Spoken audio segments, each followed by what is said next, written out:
one. Now, many of you out there know that I am a die-hard New York football Jets fan. And after today, I fucking hate the Jets. Season over. Everybody sucks. The team's going to hell, except for Le'Veon Bell and CJ Mosley, who basically kept us alive. Good afternoon and welcome to the podcast. I'm Nick Drago. Today on the show, football has returned, and we have a lot to talk about, including Lamar Jackson throwing for 5 touchdowns, and he didn't run a single one in himself. Well, Lamar. We also got to get into baseball this week. Sorry, I ate some weird watermelon today. And, yeah, and then we got some other stuff, athlete of the week, all that fun stuff, college football. Stay with us, friends, because sports starts now.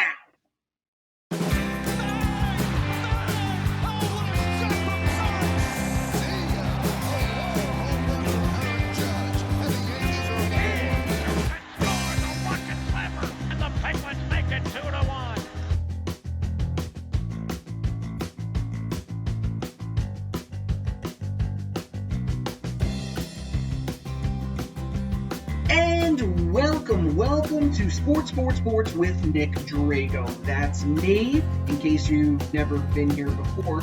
By the way, howdy do, welcome, love new friends. If you're unfamiliar with this show, the point of the program is to give you all the sports news and information from the previous week while telling you what's going to happen over the next week, days, months, years, seconds, I don't even know. If you like what you hear, find us on Soundcloud, YouTube, Twitter, and the Facebook.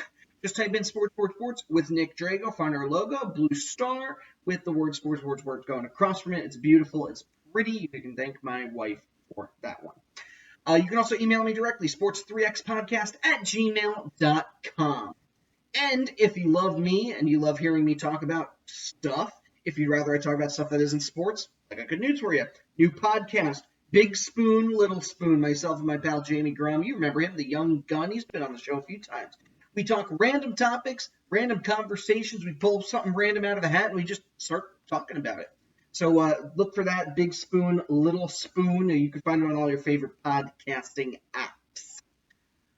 Okay, where should we begin today? Antonio Brown? Should we start by talking about the Jets and how terrible they were? The Browns and how terrible they were? Oh my God, I'm pulling my hair out thinking about all this crazy stuff. Why don't we just talk? Let's go right into the games from this weekend. We're going to talk about those first. And ladies and gentlemen, before we go into baseball, I just want to check back in real quick on the Lions-Cardinals games. It is still 27-all. The ball has gone back to the Lions, and they have 11 seconds to score. Good luck, Lions. We'll get the final score for you in just a few moments. All right, let's start with the Rangers. They had a poor showing against the Yankees earlier this week, losing their 2 final games in that series, but then went on to sweep the Orioles 3-1, 7-6, 9-4, and a whopping 10-4 today. Complete the sweep and get them within 1 game of 500. We might be seeing a turnaround for the Texas Rangers. And the Phillies played the Mets this weekend in a rivalry matchup that saw the Phils win 10-7 today, 5-0 the day before, but then lose to the Mets. That was on Thursday? September 6th. When was that? That had to have been Thursday. Let's check the good old calendar. No, that was Friday. They lost to Friday. They won Friday. Mets won Friday 5-4. All right, let's move on from this. And the Rays, they're making their way through the AL East right now, winning 4 straight, 5 straight games. They swept the Blue Jays and won a game against the Orioles earlier in the week. The Rays right now are 9. They've won 9 of their last 10 games. They are really bugging for that wild card spot. Rays and Diamondbacks. Rays actually won 2 games out of this series. Not a bad season for them, but, it's September now. They're probably not going to make the playoffs. But good showing for the Reds, winning 2 games over the D-backs, who are indeed pushing for a wild card. Miami Marlins baseball, losing 2 games to the Royals as usual. They did win 9-0 today, but Royals won Friday and Saturday 3-0 and 7-2. And Nationals and Braves facing each other this weekend. Obviously, big rivalry. Boop, boop, bop, boop. Apparently, I talk like a baby now. Braves won 3 straight games, 4-2, 4-3, and 5-4 before losing today, 9-4 to the Nationals. Aaron Barrett for the Nationals returns to the lineup, pitched for the first time in 4 years. That's a whole 4 years. The dude was sidelined due to Tommy John surgery, fought and scraped and scrappled his way back. Scrapple's a food, by the way. Got his way back to the roster, and man, in the 5th inning, he was scoreless. He did let up 1 walk, but can we cut him a break for that? I mean, come on. Guy went to the bench, started sobbing. You got it. Love it. Absolutely love it. Good job, Barrett. Welcome back to baseball. And the St. Louis Cardinals, they won 2 games this weekend against the Pirates. They lost 9-4 on Friday. They won 10-1 Saturday, and then shut them out 2-0 on today. Some sad news for Cardinals fans out there. Chris Duncan, 38 years old, passed away this week. He had been diagnosed with a glioblastoma, that's brain cancer. 7 years ago is when his initial diagnosis was made. So it was announced this week that he did pass away. His father, Dave Duncan, he was a catcher and helped coach for the Cardinals. His brother, Shelly Duncan, played for the Yankees and I believe the Tampa Bay Rays. So wish the Duncan family our best as we move forward with the program. While we are on the subject of Cardinals, the Arizona Cardinals couldn't get it done. They tied with the Lions 27-27. Nobody likes a tie in football. Nobody. But good job, Kyler Murray, at least keeping the Cards in it. Maybe there's some more special stuff going on in the future for this kid. And the Houston Astros putting up a football score themselves, 21 points, 21 runs against the Mariners today, beating them 21-1. Stop the bleeding, mamma mia, let them die. Astros did sweep the Mariners overall, winning 11-3. That was a 13-inning game on Thursday. They won 7-4 Friday, 2-1 yesterday, and then the 21-1 romper stomper today. And the Brewers continue to make the Central an amazingly interesting race.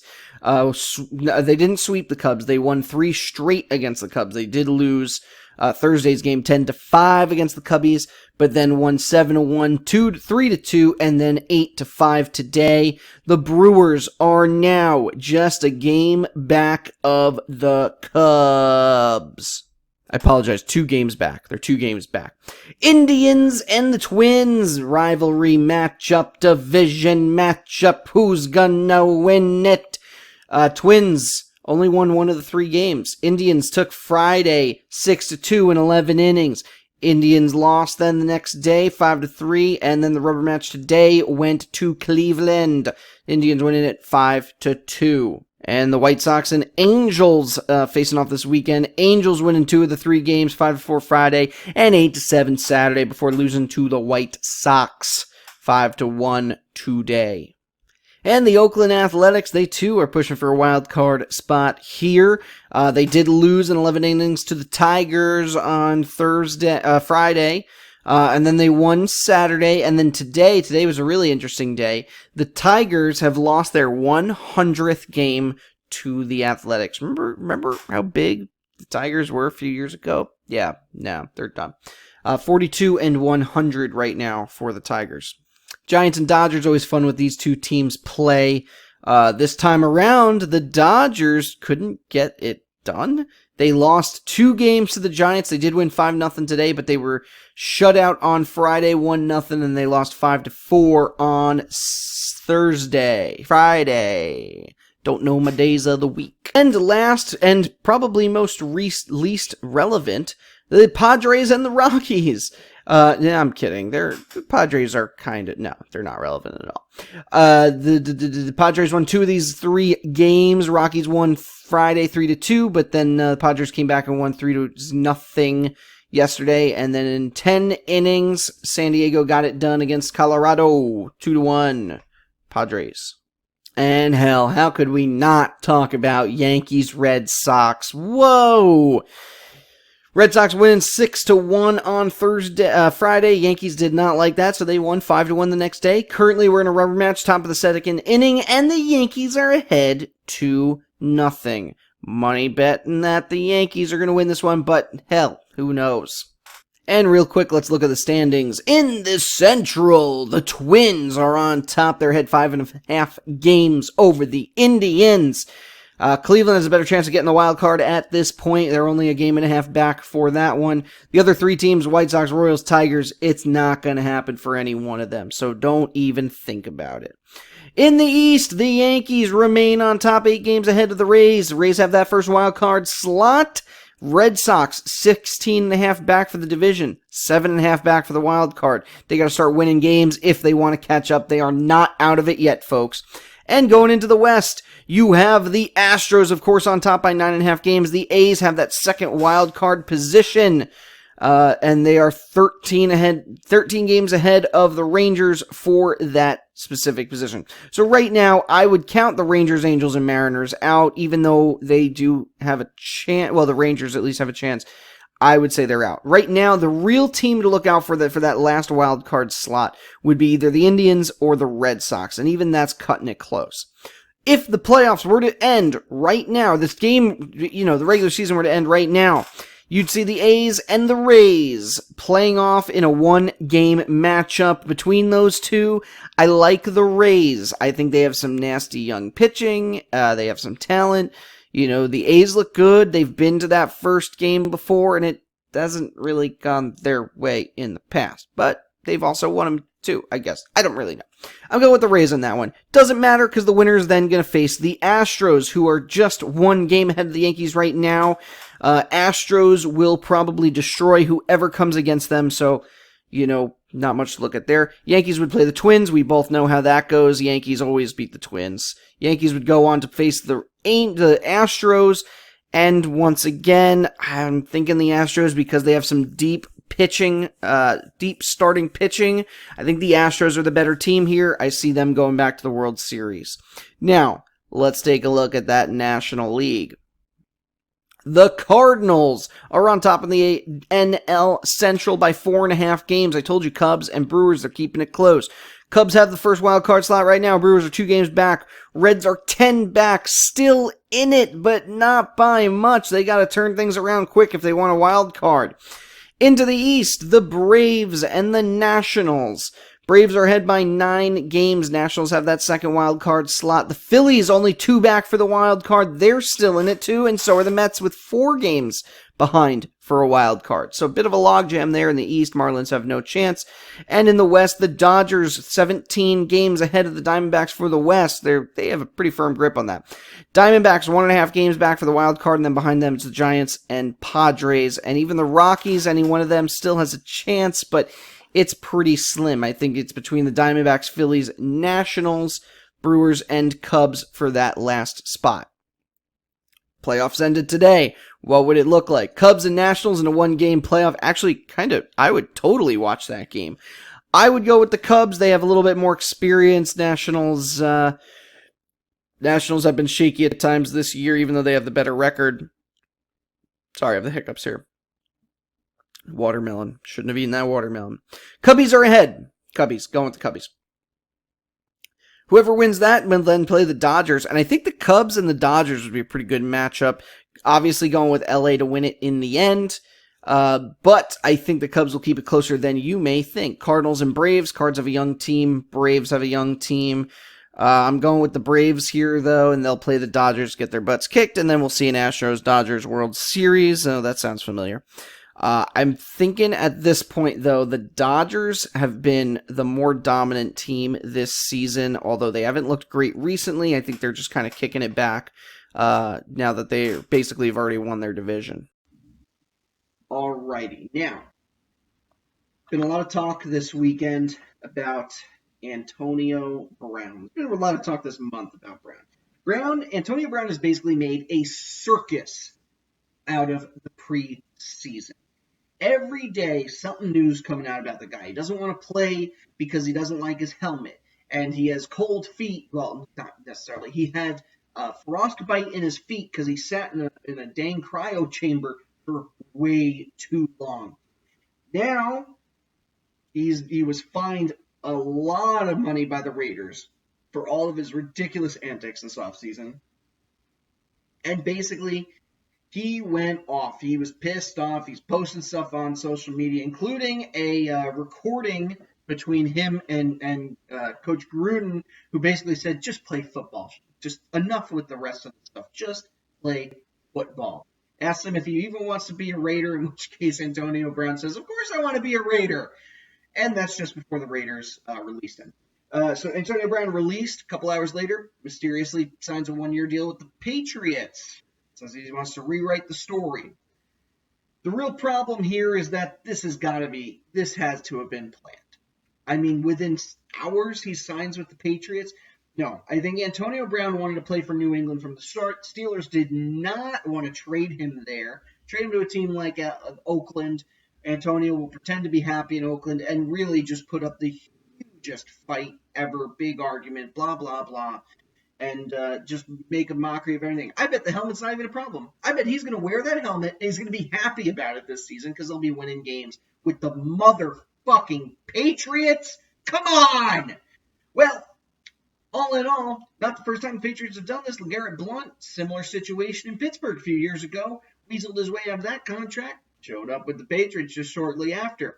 New England, Bill Belichick loves these projects. Josh Brown and Randy Moss, Ocho Cinco, Tim Tebow even tried out for their practice squad. They try these weird little things. Now, Antonio Brown is one of the best receivers in the game right now. All time, I don't know. But right now, the dude is a monster who's going to get you a lot of receptions. Him, Josh Brown, Julian Edelman, Tom Brady has more receivers than I don't even know. I mean, the guy is loaded. If Patriots don't win a Super Bowl this year, well, it'd be kind of sad for Tom Brady. Maybe sad enough that he'd want to just retire. Come on, Tom. I know you want to do it. All in all, Antonio Brown, we all hate you. You suck. Enjoy being a New England Patriot. I'm just kidding. I hope the guy is the best. I hope whatever's happening with you inside your head, outside your head, get it all worked out. And, hey, whatever. This is football. This is what it is. Speaking of, sorry, I lost my headphone there. Speaking of weird things in football, during an NFL broadcast, CBS broadcast this week for the, was this the Packers-Bears game? A person was caught saying, quote, "I never had my butt fingered," end quote. This was caught on live TV during a broadcast, and it was quite amazing. Now, the belief is that there's two players on the sideline whose audio was picked up. Either they're talking about things that other linemen have done during games, or just a really weird date that they had. Not really sure about that one.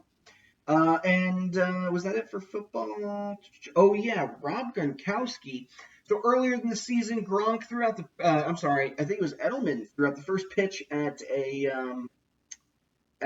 Boston Red Sox game. Yes, it was Julian Edelman threw out the first pitch. Gronk decided to hit it with the Lombardi Trophy that the Patriots had just won. Put a nice little dent at the back of it that the Patriots have decided they're not fixing, or they're just going to leave it the same. They were at a photo shoot. Gronk was at a photo shoot with all 6 Super Bowl trophies, and on social media, pointed out the dent still in the back of the trophy. All right, enough talking about the Patriots, because just thought of that making me a little bit sick inside. Why don't we take a commercial break? When we return, we're going to talk baseball, and we'll recap you again still on that Cardinals-Lions games when we get back to the Lions games. Well, when we get back for that, we'll recap you on all that stuff, and then we'll do we got some other fun things to talk about. Little boy loves the University of Tennessee. We got the wrong national anthem playing at soccer events, and Mike Scott with the 76ers. Oh boy, did he get into a fight this weekend. Stick with us, friends. Sports. We will be right back. Lillard, a chance to send the Thunder home. Lillard, long-range three, and it's good! At the buzzer! Damian Lillard! Are you kidding me?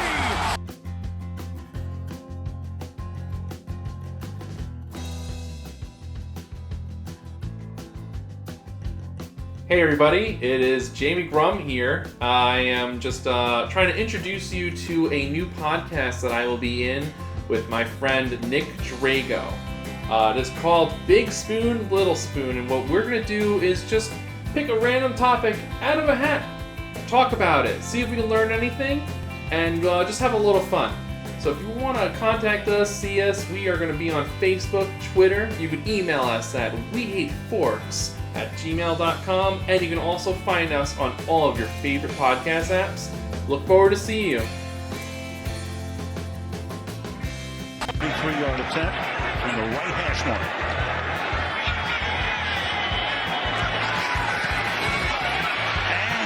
And he hits the upright again. That's impossible.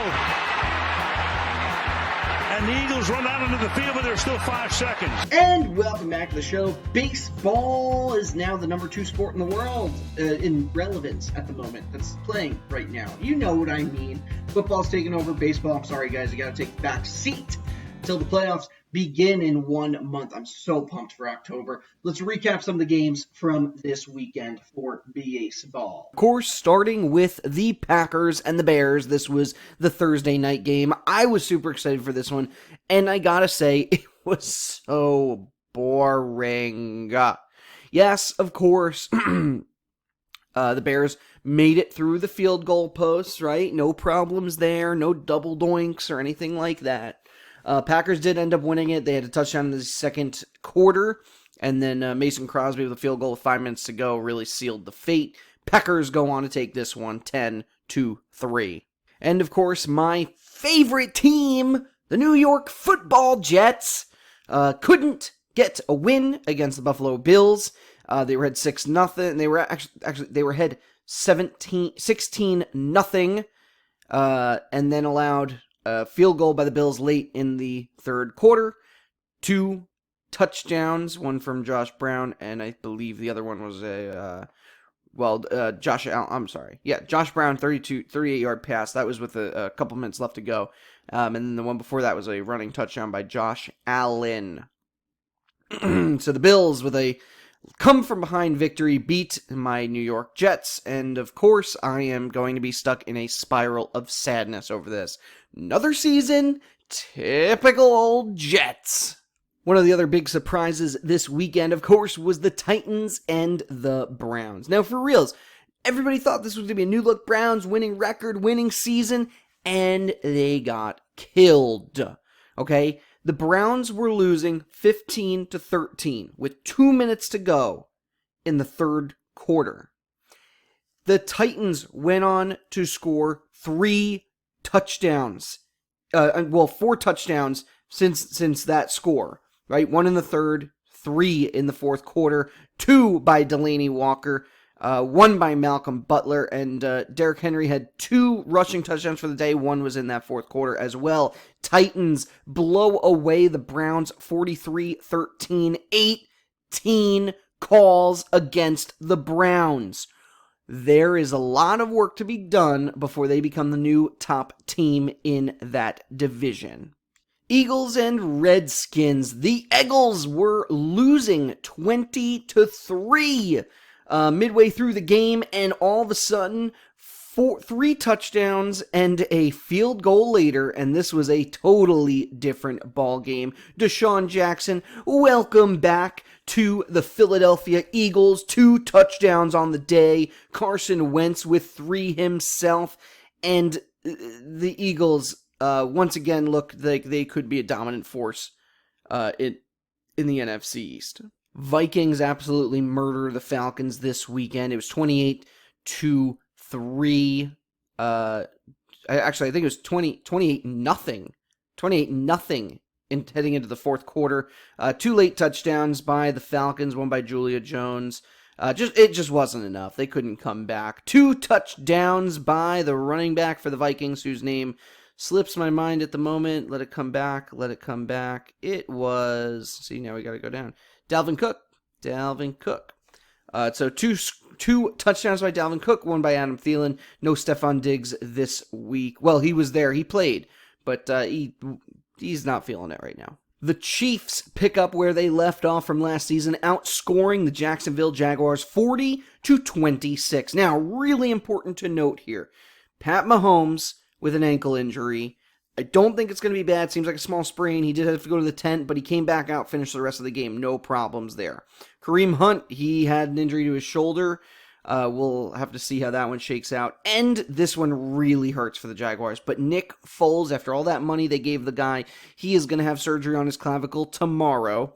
Fingers crossed. Hopefully he's back and throwing very soon. But we'll see how that one shakes out. Oh, this one really hurt. I mean, stop the bleeding. Seriously. The Ravens destroyed the Dolphins 59-10. This is the type of score I would expect to see in a college football game. And I have to admit, maybe I was wrong about Lamar Jackson.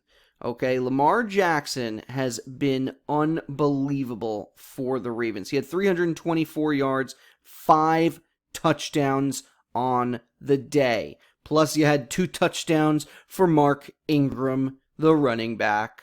And so the Ravens looked absolutely dominant. He even joked, Lamar Jackson joked in the press conference that he did a pretty good performance for running back. The joke here being is that for the longest time we assume Lamar Jackson can't throw a football, and he's basically just a rushing quarterback. But that is not true. He really showed his stuff today, and I gotta give the guy credit. Really, though, the Dolphins are an awfully terrible team. They may go 0-16 this year. They basically release everybody on their roster going into this week. We'll see what happens with them. But you know what? Kudos. That's the sound of me clapping. Kudos to Lamar Jackson. Rams and Panthers. I know the score looks close, but it really wasn't as close as it looks. Rams basically held pace the whole time. Panthers stumbled and bumbled. They came back towards the end of the game to make it 30-27, a close-looking score. And the big name here, Todd Gurley, he played 97 yards, no touchdowns. That went to Malcolm. Oh my goodness, what is your name? Malcolm Brown. That went to Malcolm Brown, who had 2 touchdowns for the Rams.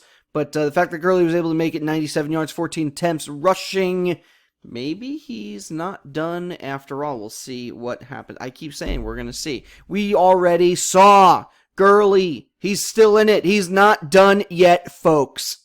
Colts and the Chargers. Boy, this game was electrifying. Really, though, it was. Colts had to make a last-minute come from behind victory touchdown here.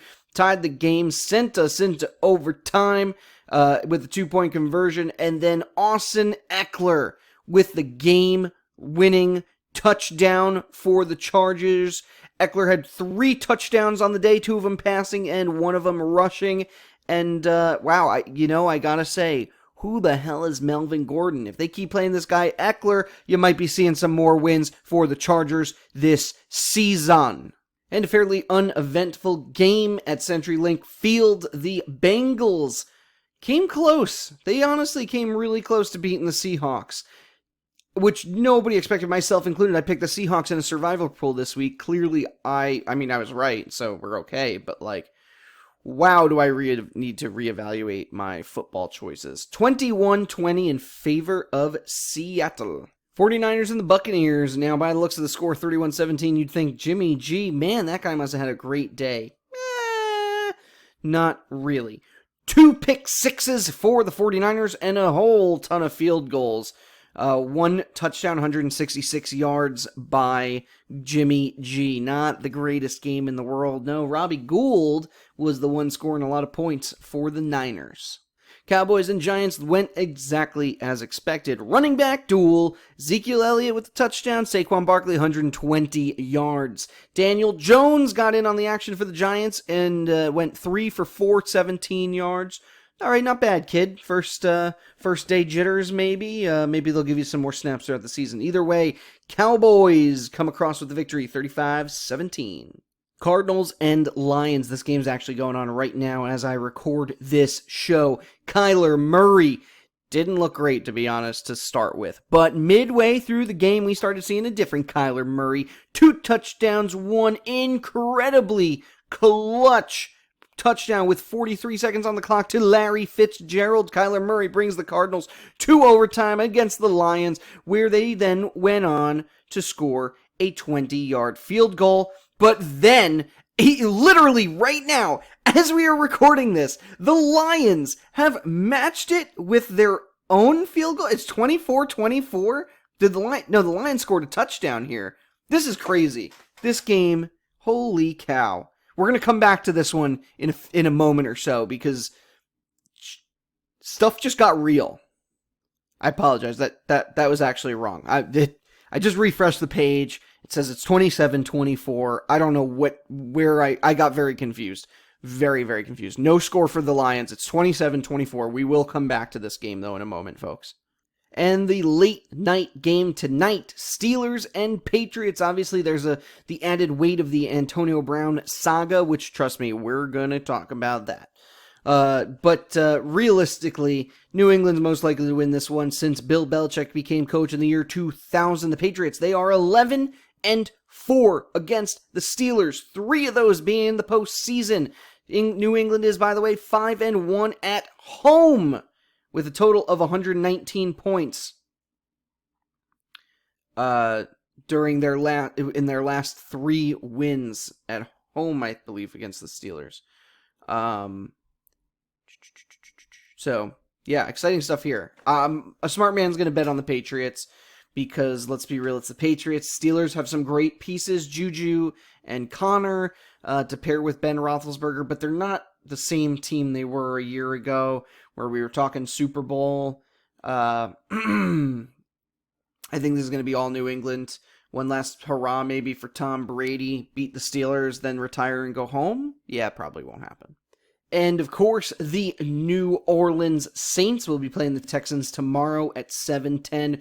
Drew Brees coming off what could have been an MVP season. He had 32 touchdowns and only 5 interceptions. The last 2 players to have at least 30 touchdowns and 5 or fewer interceptions, both of them won the MVP. Tom Brady in 2010, Aaron Rodgers 2014. Pat Mahomes upstaged Drew Brees. And Breeze is going to be looking to fight that chip off his shoulder, hopefully get New Orleans another Super Bowl victory. This is probably going to be a pretty easy win, though, for the Saints. Texans don't really look that great this season. Yeah, they got Watson and Watt and all those fun players, but don't think it's going to happen for the Texans tomorrow. Quick update, by the way, on the Cardinals-Lions game. Now the Lions have tied it up. Matt Prater with 33-yard field goal. Tied up for the Lions. Kyler Murray and the Cards will get one last chance to claim victory here, or we might end up with a tie, and nobody wants that in football. Broncos and Raiders is the other game tomorrow night at 10:20. So for us on the East Coast, if you want to stay up to watch that, good luck, because I don't know about you, but I'll be asleep. Broncos have not had back-to-back losing seasons since 1971-72. They had it last year and the year before. So let's hope it's not a 3rd straight season of losing. But the Broncos don't really have much going on for them either. Neither do the Raiders. Not much happening there. So this game, even though it's a big rivalry, I would imagine it's going to be a little bit boring, especially without Antonio Brown out there spooning his mouth for the Oakland Raiders. And a quick look into Week 2. Buccaneers and the Panthers will be facing off on Thursday night. Really thinking the Panthers are going to win that one.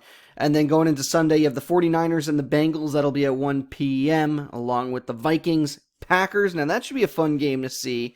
Packers coming off a big win off the Bears. Vikings coming off a big win themselves. So that could go either way. Giants and Bills, I think I like... Oh, no, I don't like either team in this one. Maybe Bills might start 2-0 if they beat the Giants, and Giants maybe try to reclaim some save face. I mean, they're going to try and save face after losing to the Cowboys. Jags and Texans, another pretty boring matchup. I think the Texans are going to walk all over those Jaguars. Poor Jags. 2 years ago, they looked like quite the team, and now, not seeing it. Chargers and Lions, another Phillip Rivers victory. Expect to see that there. And then you got the Seahawks and Steelers. What do the Steelers have the hardest schedule? First you got the Patriots, then you got the Seahawks. That should be an easy matchup, even matchup, between these two teams, both with high-powered defenses of steel. Steelers have some pieces, though, around Ben Roethlisberger. Seahawks have nothing for Russell Wilson. Cowboys will play the Redskins in two weeks in a row of a rivalry matchup. Good luck to the Redskins, who will probably get their butts kicked by the Cowboys. Patriots and the Dolphins. Again, Pats are probably going to win that one. And then you got the Ravens-Cardinals. That should end up going to the Ravens, but you never know there. Colts and Titans. The Titans may be surprising people this year. We'll see how that goes. And then you have the Chiefs and Raiders. Probably going to go to the Chiefs. Saints and Rams, another good matchup. That's at 4:25, by the way. These are the 4 o'clock matches. Chiefs, Raiders, Saints, Rams, and then the Bears and the Broncos. Probably going to go to the Bears in that one. Eagles and Falcons will be the late game next Sunday. 2 birds facing off in one aerial battle of death. I'm going with the Eagles in that one. And then finally, you got the Jets and the Browns, which, after both teams showing today, that one could go either way. So Monday's matchup should be exciting. Still no update yet on the Cardinals and the Lions, although those of you watching the program probably already know how this one ends, and I'm just talking to myself here, but I'm going to be very excited to see how this one ends. So no spoilers, please. We'll come back to this after the break. Perfect. And with that, we're going to take another commercial break. But when we return, we got to talk about this little boy who loves the University of Tennessee, the wrong national anthem being played in a soccer match, a little bit of college football, and of course, Mike Scott of the 76ers. Pow, pow. Stick with us, friends. Sports. We're going to be right back in 2 shakes of a hawk's tail. Kevin Miller. Right back ahead, it's DeBrusque with a step. DeBrusque trying to get it ready. Watch Gardner. He pivots inside, gets himself out of position. DeBrusque is able to get it to the forehand, and that's a nasty goal. Has this ever happened to you? You're out late, maybe you're having a little bit of fun, maybe there's a cute girl over there, and you look down and you realize, I forgot to wear my pants today. It happens to me all the time, I swear. Well, do I have the product for you? It's Pants App. It's an app that you press a button and somebody comes by with pants, just delivers them right to you. He'll even help you put them on for a little additional fee. And his tip is really just zipping up the pants yourself. So you don't even have to tip the guy. Okay, that's a really bad idea. But you know what would be a better one? Your own idea. If you have something you want to advertise on our show, please email me, sports3xpodcast@gmail.com. We're always looking for some folks who want to promote their business. So again, sports3xpodcast@gmail.com. Breaking pitch out toward left. Going back on it is gone. A big fly. Walk-off style. And the Angels pick up the victory by the final of 6-5. All right, friends, let's talk about some college football. A lot of good games from this weekend. We'll go over some of the more exciting ones. Wake Forest beat Rice 41-21. Virginia 52-17 over WNM. Marshall lost to Boise State, but not by much, 14-7. Michigan beating Army 24-21, closer than you would have liked. That was in overtime, by the way. Iowa, number 19 in the country, shutting out Rutgers 30-20. Cincinnati, they were shut out by Ohio State 42-0. Maryland getting the win over Syracuse 63-20. Utah getting the win over Northern Illinois 35-17. Wisconsin beating Central Michigan 61-0. Clemson with the win over number 16 Texas A&M 24-10. Georgia getting the win over Murray State 63-17. Alabama number 2 beating New Mexico State 62-10. Shocker. Washington State beats Northern Colorado 59-17. South Dakota, they lost to Oklahoma 70-14. UCF winning 48-14 over FL Atlantic. Tennessee Martin lost to Florida 45-0. Tulane loses to Auburn 24-6. Oregon getting the win 77-6 over Nevada. Michigan State beating Western Michigan 51-17. LSU, another ranked matchup here. LSU versus Texas 45-38. LSU remains number 4 in the country. Deep breath. Penn State getting the win over the Buffalo 45-17. California winning. California beats number 23 Washington 20-19. Way to go, Cal. Washington. Wow. Bad loss. USC beats Stanford 45-20. Fresno State loses 45-38 to Minnesota. Arizona beats Northern Arizona 65-41. High scoring game for Northern Arizona. Hawaii gets a win over Oregon State 31-28. And take a quick look at those rankings. Number 1, Clemson, Alabama, Georgia, LSU, Oklahoma, Ohio State, rounding out your top 6. Notre Dame, Auburn, Florida, Michigan, Utah, Texas, Penn State, Wissahickon, that's where I live. Wisconsin and Oregon, you're up to 15 now, and then rounding up the last of the 25, Texas A&M, UCF, Michigan State, Iowa, Washington State, Maryland, Boise, Washington, USC, and good old Virginia. A lot of good, exciting games from this weekend. Pretty sure Alabama's just going to go undefeated anyway, so it doesn't really matter what happens here. And then they'll lose to Clemson in the finals. Okay. Mike Scott of the 76ers showed up to an Eagles tailgate wearing a Washington Redskins jersey. This is Philadelphia. It doesn't matter if you're a sports athlete. You don't just show up in the opposing team's jersey to an Eagles game. Mike Scott learns this the hard way, but of course, Mike Scott beat the shit out of whichever fans were trying to pick a fight with him. Look for the video online. It was quite funny. All right, and if you are Albania, you might want to double check that the stadium has your national anthem. Albania lining up for a soccer match against France, I believe. Yep. Yeah, Albania lining up for a match against France this weekend in national play. The national anthem played. Yeah, okay. Sorry, give me like 30 seconds here. Okay, recollected. Albania is lined up to play against France this weekend, international match. It turns out Armenia's national anthem was played for Alabama, and you could see Albania. You can see all the Albanian players very confused as they hear the wrong national anthem playing. Well, they refused to kick off because the wrong national anthem played, and I think they just forfeited the match. So, wow, a lot of issues there. All right, athlete of the week. Athletes come in all shapes, sizes, doesn't matter if you're on the field or you're just a really great fan in the stands. I gotta give credit to this little boy. He's from Florida, and he is a huge University of Tennessee fan. And so at school this week, he wanted to go represent his school for College Colors Day. Of course, it's Florida, so everyone's showing up in Florida stuff. And he showed up. Well, he actually didn't have any volunteers. That's the name of the University of Tennessee's team. He did not have any UT shirts, hats, nothing.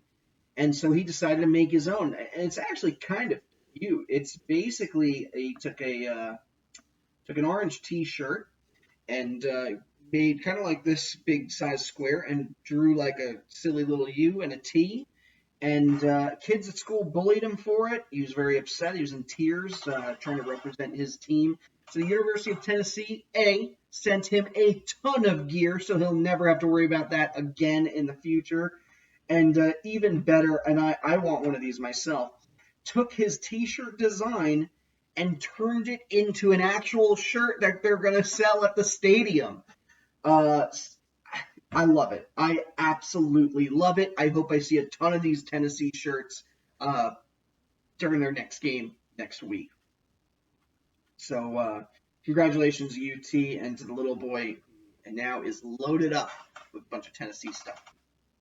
All right, That's all I have for today. Special thanks, as usual, go to Johanna Drago. She is the logo designer, set designer, and content editor for this podcast.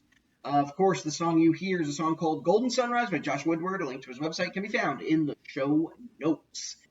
If you like what you heard, find us on Twitter, SoundCloud, YouTube, and the Facebook. Again, just type in Sports with Nick Drago. You can also email me, sports3xpodcast@gmail.com. You can also find my other podcast, Big Spoon, Little Spoon. It goes up every Thursday. Find us on Facebook. You can find us on Podbean. You can find us on all your favorite podcasting apps called Big Spoon, Little Spoons. With myself and Jamie Grum, we pick a random topic out of a hat, and we just chat all about it. You can also email me there at wehatesporks@gmail.com. With that, like, comment, share, tweet at us, tweet, and shoot me one of those funny little emails, maybe a meme or something like that. I'll even share it on the show if you have content you want me to say. I'll frickin' say it. I don't care. I'm just running my flabby old mouth up here, talking all kinds of nish-nosh nonsense. I'm kind of hungover myself right now. We're out axe throwing this weekend. Turns out I'm good at it. Really good. I'm really good. Don't mess with me in a dark alley with a hatchet in my hand. Stay with us for next week, friends, because week 2 of the NFL, you know I'm going to be all hopped up on the cocaine to talk about that. I don't do cocaine, I promise. I'll be all hopped up on sugar to talk all about that one. So, have a deliciously good night. Caw-caw! See you next week.